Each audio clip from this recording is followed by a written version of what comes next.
me now from Marseille is France 24's Valérie Dekimpe, who's covering the summit. Valérie, countries will need to reach an agreement on how to deal with the loss of biodiversity.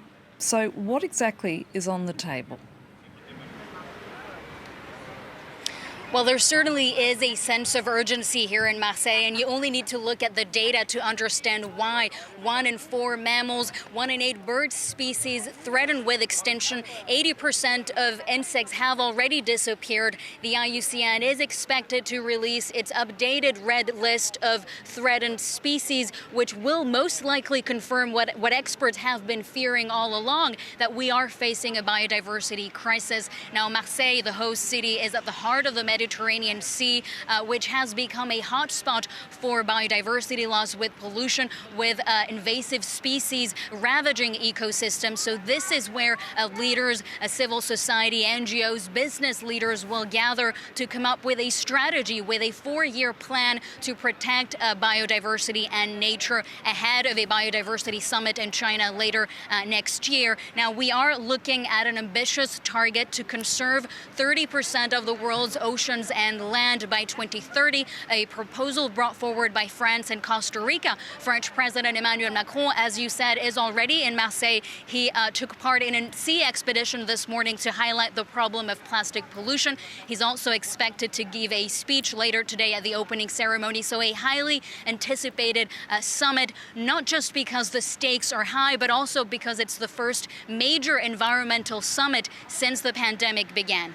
Now, we hear a lot about climate change, but a lot less about the loss of biodiversity. So can a summit like this change that? Well, the loss of biodiversity certainly does not get the same level of attention by policymakers. How to reduce CO2 emissions, the energy transition, they tend to dominate the discussions, but also the finances. So essentially, the objective here in Marseille will be to put money on the table for nature conservation, to lay out a plan, a clear path with priorities, a framework on how to move forward. Now, more than 100 motions have already been adopted by members of the Assembly here, even before the Congress begins, including how to protect great apes, how to tackle environmental crimes and plastic pollution. Now, dozens of other motions have yet to be adopted, some of them controversial. For example, how to protect whistleblowers, how to limit the impact of the mining industry. Now, the IUCN is urging rich countries to redistribute some of the money that's been earmarked for COVID-19 recovery plans, more than 13 trillion US dollars globally. Now, the IUCN is asking countries to allocate at least 10% of that for nature conservation.